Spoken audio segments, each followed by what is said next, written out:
Artificial intelligence, அதாவது AI வந்தால் அவ்வளோதான், எல்லாருக்கும் வேலை போயிடும் அப்படின்லாம் சொல்கிறாங்க. ஸோ இந்த ஏஐ பயன்படுத்தி எந்த அளவுக்கு நம்ம வந்து மார்க்கெட்டிங்க்கு யூட்டிலைஸ் பண்ண முடியும்? இன்னும் காலப்போக்கில் வந்து நான் ஒரிஜினலாக பேசினா தான் நீங்கள் சரியாக பேச மாட்டேங்கிறீங்கன்னு சொல்லியிருக்கோம். அப்புறம் ஏஐ வாய்ஸ் தான் எல்லாரும் கேட்பாங்க போல இருக்குது, அந்த மாதிரி போய்டும். அப்புறமா 5 லாங்குவேஜில் அவங்க பண்ணும்போது 5 மார்க்கெட்டை கேப்சர் பண்ணிடுறாங்க. So the revenue is going 5 times or 10 times more only because of language change. புதுசாக பிஸ்னஸ் ஆரம்பிக்கக்கூடிய ஆண்டர்ப்ரனர்ஸ்க்கு டிஜிட்டல் மார்க்கெட்டிங் பேஸ் பண்ணி நீங்கள் கொடுக்கக்கூடிய ஒரு 3 சஜஷன்ஸ் இருக்குது. இப்போ நீங்கள் டிஜிட்டல் மார்க்கெட்டிங்கை ஸ்டார்ட் பண்ணோம், நீங்கள் ஸ்டார்ட் அப்பாக இருக்கிறீங்கன்னா ஃபஸ்ட்டு விஷயம் நான் சொல்ல வேண்டியது என்னென்னா, ஆன்லைன்லலாம் நிறைய அட்வர்டைஸ்மெண்ட்ஸ் இருக்குது. ஃபோன் வந்து 99 ரூபாய்க்கு ஃபோன் தரேன், 5000 ரூபாய்க்கு 50,000 ரூபா ஃபோன் 5000 ரூபாய்க்கு தரேன் அப்படின்னு. இங்கே பிரச்சனை வருதுன்னு பார்த்தீங்கன்னா, மக்கள் அந்த 3000 ரூபாய் சேவ் பண்ணுறதுக்கு அந்த வெப்சைட்டுக்கு போகும்போது தான் இந்த ஸ்கேம்ஸ் எல்லாமே நடக்குது.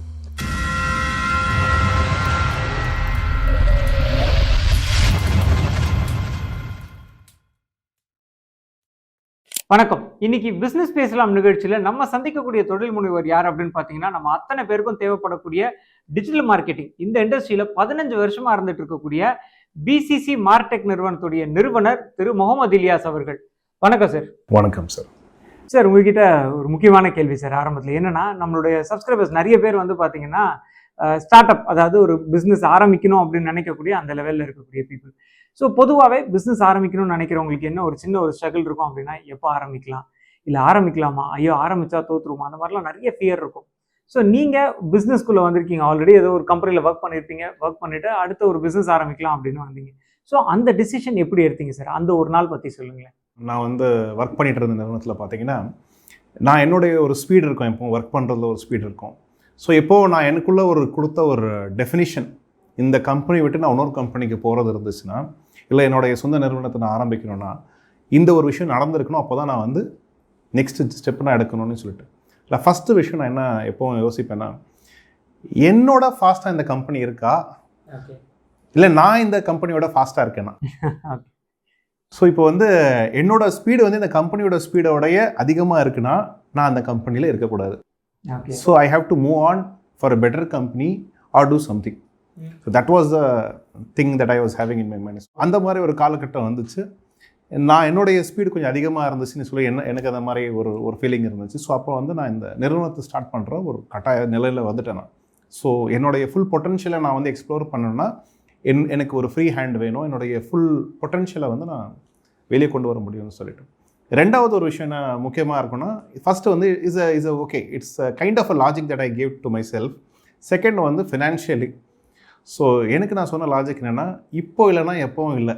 ஓகே. ஸோ நான் ரொம்ப லேட்டாக ஒரு 40 இயர்ஸ்க்கோ 45 இயர்ஸ்க்கு அப்புறமா நான் வந்து ஒரு நிறுவனத்தை ஸ்டார்ட் பண்ணணுன்னு இருந்துச்சுன்னா எனக்கு அப்போ என்ன ரிஸ்க் இருக்கும் எனக்கு தெரியல. அப்போ வந்து எனக்கு அதே மாதிரி அந்த மன தைரியம் இருக்குமா தெரியல.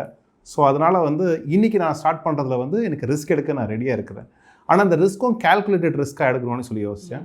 அப்போ வந்து பார்த்திங்கன்னா ஒரு 3 months சேலரி, என்னுடைய இன்றைக்கி இருக்கிற சேலரி வந்து ஒரு 3 months சேலரியை நான் சேவ் பண்ணி வச்சிட்டேன்னா, நான் குடும்பத்தை வந்து எந்த கஷ்டம் இல்லாமல் நடத்துறதுக்கு நான் ரெடி பண்ணி வச்சிட்டேன்னா, I can take this 3 months risk. If I am successful in this 3 months then I should not go back.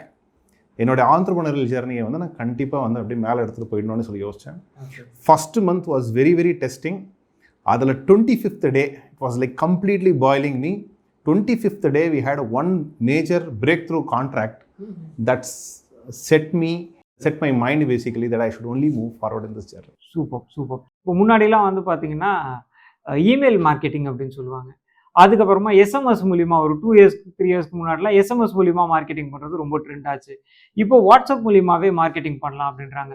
So இந்த 3த்துல எதை நம்ம ப்ரிஃபர் பண்ணலாம்? இமெயிலா, எஸ்எம்எஸ்ஸா, இல்லை வாட்ஸ்அப்பா? ஃபஸ்ட்டு வந்து எஸ்எம்எஸ் எடுத்துக்கலாம்.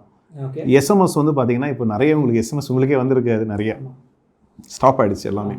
நிறைய ட்ராயோட ரெகுலேஷன்ஸ் இப்போ எஸ்எம்எஸ் நிறைய பார்த்தீங்கன்னா உங்களுக்கு இந்த பேங்க்கோட அலர்ட்ஸ் தான் வந்து ப்ராப்பராக எஸ்எம்எஸ் மூலமாக ஓடிபிஸ் எல்லாம் கரெக்டாக உங்களுக்கு எஸ்எம்எஸ் மூலமாக வரும். நிறைய வருதில்ல. So that is dead in a way. SMS marketing is dead.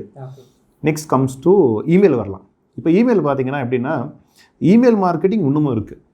இப்போ உங்களுக்கான ஒரு செட் ஆஃப் சப்ஸ்கிரைபர்ஸ் இருக்காங்கன்னா அவங்க இன்னமும் வந்து உங்களோட இமெயிலை வந்து கண்டிப்பாக வந்து வரவேற்கிறாங்க. நீங்கள் கொடுக்குற இன்ஃபர்மேஷனை வந்து பார்க்குறதுக்கு ஆவலுடன் இருக்காங்க. ஸோ இமெயில் மார்க்கெட்டிங் இருக்குது. ஆனால் நீங்கள் இது ரொம்ப ஒரு பெரிய லெவலில் இது மூலமாகவே மட்டும் நீங்கள் வந்து ரீச் பண்ணணும்னு நினச்சிங்கன்னா பெரிய அளவுக்கு ரீச் ஆகுமா தெரியாது.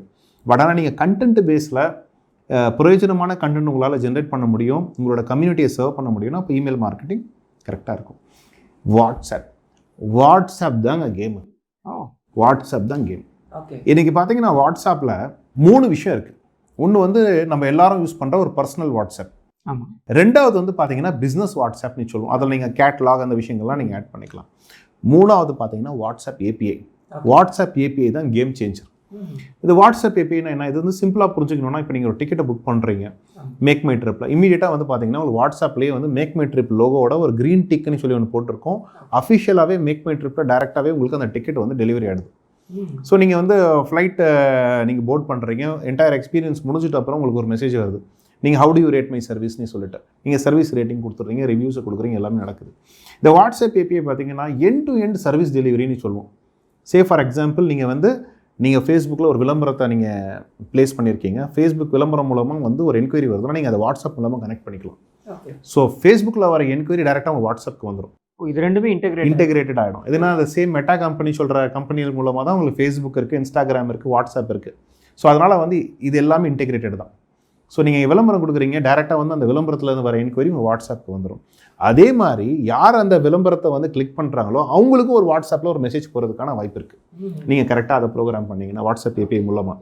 ஸோ அப்போ என்ன ஆகும்னா, நிறைய பேர் வந்து நிறைய விளம்பரத்தை பார்ப்பாங்க, கிளிக் பண்ணுவாங்க, என்கொயரி கொடுப்பாங்க, அதுக்கப்புறம் மறந்துடுவாங்க. திரும்ப கால் பண்ணி கேட்டால் ஆமாங்களா நான் கொடுத்தேன் என்கொயரி ஞாபகம் இருக்காது. ஒரு சில பேருக்கு நிறைய விஷயங்கள் பார்த்துருப்பாங்க. ஸோ வாட்ஸ்அப்பில் ஒன்ஸ் போய் அவங்க ஃபோனில் நீங்கள் ரிஜிஸ்டர் ஆகிட்டு உட்காந்துட்டிங்கன்னா மொத்த கான்டாக்ட் டீட்டெயில்ஸ் இருக்கும். நீங்கள் திரும்ப பேசும்போது அவங்களுடைய ரீகால் ஃபேக்டர் ரொம்ப ஹையராக இருக்குது, நாங்களே பார்த்துருக்கோம். ஸோ ஃபஸ்ட்டு வந்து நீங்கள் என்கொயரி ஜென்ரேட் பண்ணிட்டீங்க, வாட்ஸ்அப் மூலமாக வந்துருச்சு. ரெண்டாவது அப்பாயின்மெண்ட்டை ஃபிக்ஸ் பண்ணணுமா, அவங்க வாட்ஸ்அப் மூலமாகவே அப்பாயின்மெண்ட்டை ஃபிக்ஸ் பண்ணிக்கலாம். மூணாவது அவங்க பேமெண்ட் பண்ணணுமா, அவங்க அப்பாயின்மெண்ட்டுக்காக பேமெண்ட் வந்து வாட்ஸ்அப் மூலமாகவே அந்த லிங்க் யூபிஐ ஐடி மூலமாக அவங்க வந்து பே பண்ணிக்கலாம். அதுக்கப்புறம் நீங்கள் ப்ராடக்ட் டெலிவரி முடிஞ்சிச்சா, இல்லை ப்ராடக்ட் டெலிவரி பண்ண போகிறீங்களா, அந்த மொத்த ஆர்டர் ட்ராக்கிங்கை வந்து வாட்ஸ்அப் மூலமாக கொடுத்துடலாம். ஒரு மொபைல் ஆப் மூலமாக நீங்கள் என்னென்ன பண்ண விரும்புகிறீங்களோ இல்லை என்னென்ன பண்ணிட்டு இருக்கீங்களோ அந்த எல்லா விஷயங்களும் வந்து இன்றைக்கி வாட்ஸ்அப் ஏபிஐ மூலமாகவே பண்ணிடலாம். எண்ட் டு எண்ட் சர்வீஸ் டெலிவரின்னு சொல்லுவோம். ஜியோ மார்ட் என்ன பண்ணாங்கன்னா, டியூரிங் கோவிட் இது ஒரு பெரிய எக்ஸ்பெரிமெண்ட்டாக ரைட் ஆஃப்டர் அந்த கோவிட் பீரியட் முடிஞ்சு ஃப்ரெஷ் அந்த டைமு. இப்போ ஜியோ மார்ட் வந்து they had a major signup. பார்த்தீங்கன்னா இவங்க மெட்டாவோட சைனப் பண்ணிவிட்டு இந்த வாட்ஸ்அப் இன்டெகிரேட் பண்ணி கொண்டு வந்தாங்க வாட்ஸ்அப் ஏபிஐயில். இது ஜியோ வாட்ஸ்அப்பில் பார்த்தீங்கன்னா நீங்கள் போய்ட்டு ஒரு பெரிய ஒரு இ-காமர்ஸ் சைட்டில் இருக்கிற நிறைய பொருள் இருக்கும், லட்சக்கணக்கான பொருள்கள் இருக்கும். நீங்கள் அந்த பொருளை போய் நீங்கள் வாங்குறதுக்கான என்ன எக்ஸ்பீரியன்ஸ் இருக்கோ அந்த மாதிரி நீங்கள் வந்து எல்லா பொருளும் நீங்கள் வாட்ஸ்அப் மூலமாக வாங்கிடலாம். இது அப்படியே வந்து அவங்க வாட்ஸ்அப்பில் கொண்டு வந்தாங்க. அந்த விஷயங்கள் இன்னமும் இருக்குது. ஆனால் நிறைய பேருக்கு ஒன்றும் இதுக்கான புரிதல் இல்லை. நிறைய பேர் என்ன பண்ணுறாங்கன்னா, எம்எஸ்எம்இஸ் பண்ணுற தவறுகள் என்ன பார்த்தீங்கன்னா, நான் ஒரு இ-காமர்ஸ் பிஸ்னஸ் தொடங்கணும்னு சொல்லி யோசிப்பாங்க. நல்லா இருக்கும் ப்ராடக்ட், ஒரு 2 ப்ராடக்ட் வச்சுருப்பாங்க, 10 ப்ராடக்ட்ஸ் வச்சுருப்பாங்க. அவங்க ஒரு பெரிய இ-காமர்ஸ் வெப்சைட்டை வந்து கிரியேட் பண்ணணும்னு அவசியமே இல்லை. அவங்களுக்கான கஸ்டமர்ஸ் இருக்காங்கன்னா அவங்க வாட்ஸ்அப் மூலமாகவே வந்து பிஸ்னஸ் பண்ணிட்டு போயிட்டே இருக்கலாம். காஸ்ட் வந்து ரொம்ப கம்மி இதில் compared to maintaining e-commerce site. இதில் இவங்களே எல்லாம் மேனேஜ் பண்ணிக்கலாம், மொத்த கேட்டலாக மேனேஜ் பண்ணிக்கலாம், மொத்த சர்வீஸ் டெலிவரி பண்ணிக்கலாம். வாட்ஸ்அப் மூலமாகவே ஃபுல்லாக பிஸ்னஸ் எடுத்துகிட்டு போயிடலாம். ஒரு பிஸ்னஸ் வந்து ஒரு கட்டத்துக்கு மேலே டெவலப் ஆகிடுச்சு, ஒரு க்ரோ ஆகிடுச்சுன்னா அதுக்கப்புறம் வந்து அவங்க இ-காமர்ஸில் வந்து ஈஸியாக எஸ்டாப்ளிஷ் பண்ணிக்கிறதுக்கு வாய்ப்பு இருக்குது. சூப்பர்.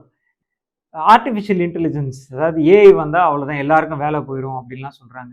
ஸோ இந்த ஏஐ பயன்படுத்தி எந்த அளவுக்கு நம்ம வந்து மார்க்கெட்டிங்க்கு யூட்டிலைஸ் பண்ண முடியும், சேல்ஸ் எப்படி அதிகரிக்கிறது? Very good question sir. இப்போ பார்த்தீங்கன்னா இந்த நிறைய சின்ன நிறுவனங்கள் இருக்குது இந்தியாவில் இல்லைங்களா, எம்எஸ்எம்இஸ் நிறையவே இருக்கிறாங்க. இவங்க வந்து ஒன் மேன் கம்பெனியும் இருக்காங்க நிறைய பேர். ஸோ அதெல்லாம் இருக்கும்போது பார்த்தீங்கன்னா இந்த ஏஐ டூல்ஸ் ஃபார் மார்க்கெட்டிங் பார்த்தீங்கன்னா ரொம்பவே பயனுள்ள விஷயமா இருக்கும். ஃபார் எக்ஸாம்பிள் இப்போ நீங்கள் ஒரு கண்டென்ட் கிரியேட் பண்ணணும்னு விரும்புகிறீங்க, நீங்கள் சாட்ஜிபிடி நிறைய பேர் யூஸ் பண்ணுறாங்க. ஸோ இந்த மாதிரி ஒரு கண்டென்ட் வேணும்னா கண்டென்ட் கிரியேட் பண்ணி கொடுக்குது. பிளாக்ஸ் இருக்கட்டும், சோஷியல் மீடியா ஸ்கெடியூல்ஸ் இருக்கட்டும், கேலண்டர்ஸ் இருக்கட்டும், சோஷியல் மீடியா கேலண்டர்ஸ் இருக்கட்டும், ஆடுக்கான கண்டென்ட் இருக்கட்டும், இதெல்லாமே வந்து அதுவே கிரியேட் பண்ணி கொடுத்துருது உங்களுக்கு.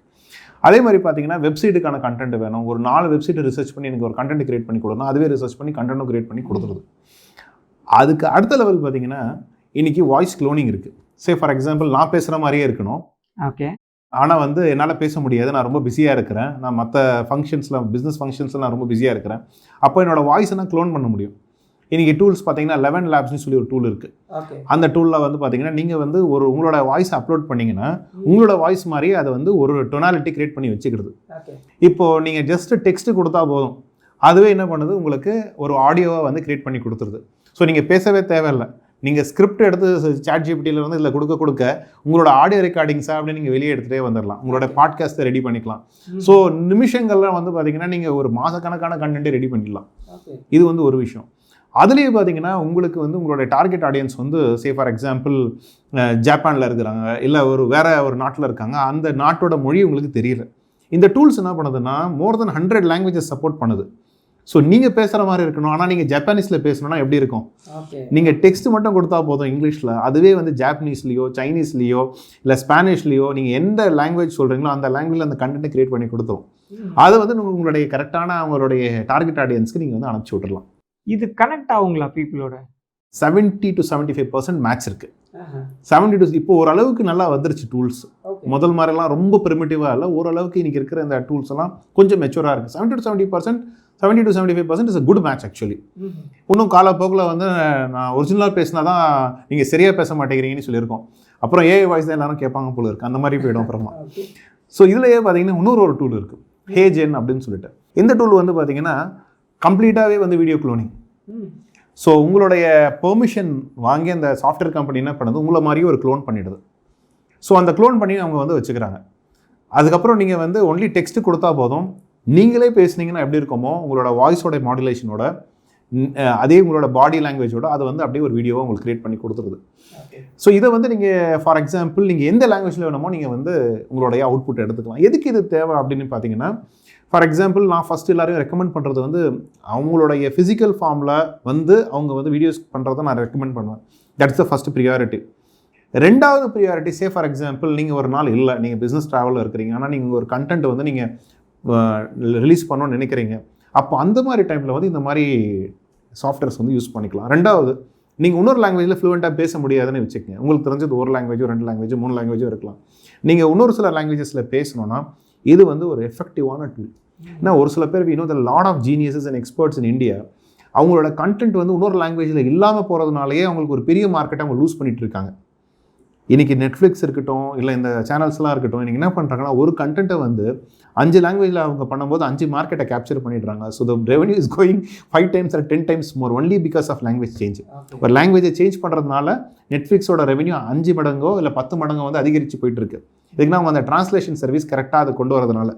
அந்த மாதிரி பார்த்தீங்கன்னா நம்மளோட கண்டென்ட் ஒருத்தர் இருக்கார், இங்கே அந்த தமிழ் ஒருத்தர் இருக்கார், ஒரு நல்ல ஒரு சிந்தனையாளராக இருக்கார், அவரோட சிந்தனைகள் வந்து பல நாட்டுக்கு போய் சேரணும், பல மொழிகளில் போய் சேரணும் அப்படின்னு இருந்துச்சுன்னா இந்த டூல்ஸ்லாம் ஒரு வரப்பிரசாதம்னு நான் சொல்லுவேன். ஓகே, ஸோ மார்க்கெட்டிங் ரொம்ப சுலபமாக போயிட்டுருக்கு இல்லைங்களா? சூப்பர். புதுசாக பிஸ்னஸ் ஆரம்பிக்கக்கூடிய ஆண்டர்ப்ரனர்ஸ்க்கு டிஜிட்டல் மார்க்கெட்டிங் பேஸ் பண்ணி நீங்கள் கொடுக்கக்கூடிய ஒரு 3 சஜஷன்ஸ் என்ன சார்? இப்போ நீங்கள் டிஜிட்டல் மார்க்கெட்டிங்கை ஸ்டார்ட் பண்ணோம், நீங்கள் ஸ்டார்ட் அப்பாக இருக்கிறீங்கன்னா ஃபஸ்ட்டு விஷயம் நான் சொல்ல வேண்டியது என்னென்னா, நீங்கள் உங்கள் ப்ராடக்ட்டை நீங்கள் யோசிச்சு வச்சுருக்கீங்க இல்லையா, ஒரு ப்ராடக்ட்டோ இல்லை ஒரு சர்வீஸோ நீங்கள் வந்து நிர்ணயிச்சிட்டிங்க. இதை நீங்கள் ஃபஸ்ட்டு எல்லா ஆப்ரேஷன்ஸ் எல்லாம் பண்ணுறதுக்கு முன்னாடி விளம்பரம் பண்ணுங்கன்னு நான் சொல்லுவேன். ஓகே, எதுக்கு ப்ராடக்ட்டே ரெடி ஆகலைன்னா எதுக்கு விளம்பரம் பண்ணணும்னு நீங்கள் கேட்டிங்கன்னா அதுதான் ஃபஸ்ட்டு பண்ணணும். இன்றைக்கி ஜென்ரலாக பார்த்தீங்கன்னா ஒரு பெரிய நிறுவனம் என்ன பண்ணுவோம்னா மார்க்கெட் ரிசர்ச்னு ஒரு விஷயத்தை பண்ணுவாங்க. மார்க்கெட் ரிசர்ச் பண்ணுறதுக்கு ஒரு 3 மாதத்துலேருந்து 6 மாதம் எடுத்துப்பாங்க. பல லட்சங்கள் செலவு பண்ணுவாங்க, இல்லை பல கோடிகள் செலவு பண்ணுவாங்க. அதுலேருந்து ஒரு ரிப்போர்ட் எடுத்துகிட்டு வந்து கொடுப்பாங்க. இந்த ப்ராடக்ட் வந்து இங்கே விற்க முடியாது அப்படின்னு சொல்லிட்டு ஒரு ரிப்போர்ட் இருக்குது, இந்த ப்ரைஸ் பாயிண்டில் விற்கலான்னு சொல்லிட்டு. இன்றைக்கி இந்த மார்க்கெட் ரிசர்ச்சை உங்களுடைய பொருளுக்கு நீங்கள் ஒரு ஸ்டார்ட் அப்பாக இருந்தீங்கன்னா ஒரு 5,000 10,000 கொடுத்து நீங்கள் பண்ணிட முடியும். எப்படி? நீங்கள் முதல்ல விளம்பரம் பண்ணுங்கள். ஓகே, விளம்பரம் பண்ணும்போது நீங்கள் என்கொயரிஸை ஜென்ரேட் பண்ணுவீங்க. அப்போ மார்க்கெட்டில் தெரிஞ்சிடும் உங்கள் பொருளுக்கு டிமாண்ட் இருக்கா இல்லையான்னு சொல்லிட்டு. இன்றைக்கி நிறைய ஸ்டார்ட் அப்ஸ் ஃபெயில் ஆகிறதுக்கு முக்கியமான காரணமே வந்து ராங் மார்க்கெட்டை டார்கெட் பண்ணுவாங்க ரைட் ப்ராடக்டை வச்சு. ஸோ அப்போ என்ன ஆகும்னா அவங்களுக்கு வந்து புரியாது இதனால் அவங்க பிஸ்னஸ் ஃபெயில் ஆகுதுன்னு சொல்லிட்டு. ஸோ ஃபஸ்ட்டு நீங்கள் டெஸ்ட் மார்க்கெட்டிங் பண்ணிட்டீங்கன்னா நல்ல ரெஸ்பான்ஸ் இருக்குன்னா நீங்கள் எதுவுமே சொல்ல வேண்டாம். ஒரு கஸ்டமர் சீரியஸாக இருக்கார், வாங்க விரும்புகிறார் உங்கள் ப்ராடக்ட்டை, நீங்கள் அவருக்கு தகவலை சொல்லலாம். இந்த மாதிரி வந்து நாங்கள் டெஸ்ட் மார்க்கெட்டிங் ஃபேஸில் இருக்கோம், செக் பண்ணிகிட்டு இருக்கோம் மார்க்கெட்டில் இந்த மாதிரி டிமாண்ட் இருக்குன்னு சொல்லி ப்ராடக்ட் வந்து ரெடி ஆகிறதுக்கு 1 மாதம் ஆகும், 2 மாதம் ஆகும். நான் உங்களுடைய கஸ்டமர் லிஸ்ட்டில் நான் உங்களை வச்சுருக்கேன். ஸோ ப்ரியாரிட்டி பேஸில் ஃபஸ்ட்டு உங்களை தான் சர்வ் பண்ண போகிறோம். வாட் எவர் இஸ் திஸ் நீங்கள் வந்து அதை கன்வே பண்ணலாம். பட் டெஸ்ட் மார்க்கெட்டிங் ரொம்பவே முக்கியம். சரிங்களா? இது வந்து ஃபஸ்ட்டு ஒரு விஷயம். ஸோ மார்க்கெட் ரிசர்ச்சே நம்ம ஒரு 5,000 ரூபாயில் டிஜிட்டல் மார்க்கெட்டிங் மூலிமா கண்டக்ட் பண்ண முடியும். அது மூலமாகவே நீங்கள் ரெஸ்பான்ஸ் அண்டர்ஸ்டாண்ட் பண்ணிவிட்டு உங்களோட ப்ராடக்ட்டில் வந்து சேஞ்சஸ் உருவாக்கணுமா, இல்லை நீங்கள் டிஃப்ரெண்ட் டார்கெட் மார்க்கெட் வேணுமா, நீங்கள் வந்து அதை பார்க்கலாம். ஒரு முக்கியமான விஷயம், நிறைய பேர் வந்து டிஜிட்டல் மார்க்கெட்டிங்னு சொல்லிட்டு வந்துட்டாங்கன்னா திரும்பவும் வந்து அவங்க என்ன பண்ணுறாங்கன்னா என்னோட 500 ஸ்கொயர் ஃபீட் கடை இருக்குல்ல, 1000 ஸ்கொயர் ஃபீட் கடை இருக்குது, இதை தான் நான் வந்து ப்ரொமோட் பண்ணணும்னு நினைக்கிறாங்க. அந்த மாதிரி யோசிக்கிறது முதல்ல தவறு. உங்களோட நிறுவனத்துக்கு வந்து டிமாண்ட் வந்து இந்தியாவில் எங்கே வேணாலும் இருக்கலாம். நீங்கள் டிஜிட்டல் மார்க்கெட்டிங்க்கு நீங்கள் வந்துட்டிங்கன்னா உங்களோட டிமாண்டை நீங்கள் வந்து ஓப்பனாக ப்ரெசென்ட் பண்ணலாம். நாங்கள் ஒரு சில ப்ராடக்ட்ஸ்லாம் வந்து சேலஞ்சிங்காக எடுத்து பண்ணியிருக்கோம். அதில் பார்த்தீங்கன்னா ஒரு சில ஆண்டர்பிரினர்ஸ் சொல்லுவாங்க என்னோட மார்க்கெட் தமிழ்நாடு தான், எதுனா இங்கே தான் வந்து அதுக்கான பேஸ் இருக்குன்னு சொல்லுவாங்க. ஆக்சுவலாக பார்த்தீங்கன்னா அவங்க ப்ராடக்டோட டிமாண்ட் வந்து அதிகமாக பீகாரில் இருக்கும். அங்கே பேயிங் கஸ்டமரும் இருப்பாங்க. பீகாரில் யாருப்பா பே பண்ணுவாங்க, நம்ம வந்து பேச்சுவார்த்தையில் வேணால் பேசலாமே தவிர்த்து, ஆனால் ரியல் கஸ்டமர் அங்கே இருக்கிற டேட்டா இருக்குது, அவங்க வாங்குறதுக்கான டிரான்சாக்ஷன் ரெக்கார்ட்ஸ் இருக்குது. ஸோ இந்தியாவில் நீங்கள் ஒரு பொருளை வச்சுருந்தீங்கன்னா இந்தியா அப்புறம் நீங்கள் மார்க்கெட் பண்ணுறது வந்து டிஸ்பிளே பண்ணுறது வந்து இந்த 10,000 ரூபாய் நீங்கள் செலவு பண்ணாலும் நீங்கள் டார்கெட் ஆடியன்ஸ் வந்து நீங்கள் ப்ராடாக நீங்கள் வந்து செலக்ட் பண்ணும்போது நீங்கள் டெஸ்ட் பண்ணுறதுக்கு ரொம்ப ஈஸியாக இருக்கும். எந்த மாநிலத்தில் வந்து அதிகமான டிமாண்ட் இருக்கோ அந்த மாநிலத்தில் நீங்கள் வந்து இன்னமும் கரெக்டாக ஃபோக்கஸ் பண்ணி நீங்கள் வந்து மார்க்கெட்டிங் பண்ணுறதுக்கான அதிகமான வாய்ப்பு இருக்குது. ஓகே சரி, இன்னொரு கேள்வி. இந்த ஆன்லைன்லலாம் நிறைய அட்வர்டைஸ்மெண்ட்ஸ் வருது. ஃபோன் வந்து 99 ரூபாய்க்கு ஃபோன் தரேன், 5000 ரூபாய்க்கு 50,000 ரூபா ஃபோன் 5000 ரூபாய்க்கு தரேன் அப்படின்னு. அதை வாங்கி திருப்பி ஓப்பன் பண்ணி பார்க்குறாங்க. பார்க்கும்போது அதில் ஒரு செங்க கட்டி தான் இருக்கும். ஸோ இந்த மாதிரியும் டிஜிட்டல் மார்க்கெட்டிங்கில் நிறைய ஃப்ராட்ஸ் நடந்துட்டு இருக்கு இல்லைங்களா?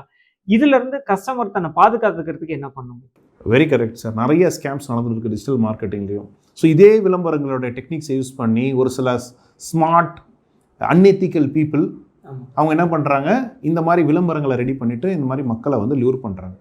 ஒரு விஷயம் என்னென்னா, உங்களுக்கு வந்து ஃபஸ்ட்டு வந்து என்னோடய அட்வைஸ், ஃபஸ்ட்டு ட்ரஸ்டட் பிளாட்ஃபார்ம்ஸ் மூலமாக நீங்கள் எது வாங்குறது இருந்தாலும் வாங்குங்க. ஓகே. முதல் விஷயம் என்னென்னா, இப்போ ஃபார் எக்ஸாம்பிள் உங்களோட ஒரு நிறுவனம் புது நிறுவனமாக இருக்கட்டும்னு வச்சுக்கங்க. இப்போ நீங்கள் ஒரு விஷயத்தை பிரபலப்படுத்துறீங்க, அதே பொருள் வந்து அமேசானில் இருக்குன்னு வச்சுக்கங்க. ஜென்ரலாக இன்றைக்கி நிறைய பேர் என்ன பண்ணுறாங்கன்னா, as a precautionary measure safeguard பண்ணுறதுக்காக அந்த நிறுவனத்திலிருந்து டைரெக்டாக வாங்குறதோட டேரெக்டாக போய் அமேசானில் வாங்குறாங்க. இதுக்குன்னா அமேசானில் வந்து என்னுடைய பேமெண்ட் எல்லாத்துக்கும் வந்து சேஃப்டி அண்ட் செக்யூரிட்டி இருக்குது. ஸோ ஃபஸ்ட்டு ஸ்டெப் வந்து நோன் ட்ரஸ்டட் பிளாட்ஃபார்ம்ஸில் வாங்குங்க. எதுக்கு அது வாங்கணும்னா, அவங்க அந்த ப்ராடக்ட் லிஸ்ட் பண்ணுறதுக்கு 1008 ஸ்க்ரூட்டினி பண்ணியிருக்காங்க இன்றைக்கி. ஓகே. ஸோ அதனால் மோஸ்ட்லி வந்து நீங்கள் வந்து ஒரு ஃபேக் ப்ராடக்ட் உங்களுக்கு வராது. அவங்களுடைய ஃபோக்கஸும் வந்து என்ன இருக்குது, கஸ்டமர் சாட்டிஸ்ஃபேக்ஷன் இருக்குது. நீங்கள் நாளைக்கு ரிட்டர்ன் பண்ணலாம் பிடிக்கலன்னா. இங்கே எங்கே பிரச்சனை வருதுன்னு பார்த்தீங்கன்னா, அமேசானில் ஒரு ப்ராடக்ட் இருக்கும் 5000 ரூபான்னு இருக்குன்னு வச்சுக்கோங்க. அதே பொருள் வந்து 2000 ரூபான்னு சொல்லி இன்னொரு XYZ வெப்சைட்டில் இருக்கும். மக்கள் அந்த 3000 ரூபாய் சேவ் பண்ணுறதுக்கு அந்த வெப்சைட்டுக்கு போகும்போது தான் இந்த ஸ்கேம்ஸ் எல்லாமே நடக்குது. ஸோ அன்னோன் வெப்சைட்ஸ்க்கு முதல்ல போகிறத வந்து தவிர்த்துடுது. ஸோ நோன் ட்ரஸ்டட் வெப்சைட்ஸ்க்கு நீங்கள் போகிறது வந்து ட்ராக் ரெக்கார்ட் இருக்கிற வெப்சைட்ஸ்க்கு போகிறது தான் கரெக்டான மெஷர். ரொம்ப நன்றிங்க. இன்றைக்கி நீங்கள் சொன்ன தகவல்கள் அத்தனையுமே நம்மளோட சப்ஸ்கிரைபர்ஸ்க்கு ரொம்பவே யூஸ்ஃபுல்லாக இருக்கும் அப்படின்னு நம்புகிறோம். நம்மளுமே சார் சொன்ன தகவல்களை பயன்படுத்தி நம்மளோட பிஸ்னஸை அடுத்தடுத்த நிலைக்கு கொண்டு போவோம். ஸோ அடுத்த வாரம் இதே மாதிரி இன்னொரு தொழில் முனைவோரோடு உங்களை நான் சந்திக்கிறேன். நான் அறிவழகன், பிஸ்னஸ் லாயர். என்னோட கம்பெனி பேர் இன்டெலிஜென்சியா பிரைவேட் லிமிடெட். நன்றி, வணக்கம். இப்போது நிறைய இன்ஃப்ளூயன்சர்ஸ் வந்து தவறான ப்ராடக்ட்ஸை ப்ரொமோட் பண்ணுறாங்க இல்லைங்களா? திடீர்னு நான் இந்த ஷேர் வாங்கினேன், இல்லை நான் இந்த ட்ரேடிங் கம்பெனியில் நான் இன்வெஸ்ட் பண்ணேன், எக்கச்சக்கமாக எனக்கு பணம் வந்துடுச்சு அப்படின்னு. அது எத்திக்கல் ஆகுது. Okay, it's highly unethical. கூடி சீக்கிரமாக பார்த்திங்கன்னா இந்த சேனல்ஸ் மே கெட் பேன். உங்கள் சேனல்ஸ் பேன் ஆகக்கூடிய வாய்ப்புகள் அதிகமாக இருக்குது. They may even be under arrest. அவங்கள வந்து அரெஸ்ட் பண்ணுறதுக்கான அதிகமான வாய்ப்புகளும் இருக்குது. ப்ராடக்டோடைய இமேஜஸ் நீங்கள் அப்லோட் பண்ணும்போது அந்த ஃபைல் நேம் கொடுக்குறீங்களா ப்ராடக்ட்டில், அந்த பேர் கரெக்டாக எடுத்தனாலே உங்களோட ப்ராடக்ட் வந்து கூகுளில் வந்து கரெக்டாக ஃபீச்சர் ஆகிடும். இது நிறைய சோஷியல் மீடியாவில் இருக்கிற இன்ஃப்ளூயன்சர்ஸ் பார்த்தீங்கன்னா ஃபஸ்ட்டுலாம் அவங்களோட சில வீடியோஸ் பார்த்துருப்பீங்க, இப்போ வந்தே இருக்க மாட்டாங்க. அவங்களாம் காணாமட்டு இருப்பாங்க, நம்மளும் மறந்துருப்பாங்க அவங்கள பற்றி. அந்த மாதிரி நிறைய பேர் இருக்காங்க. இவங்களாம் என்ன பண்ணலான்னு பார்த்தீங்கன்னா, அந்த பீக்கில் போகும்போது ப்ராடக்ட்ஸை க்ரியேட் பண்ணல அவங்க.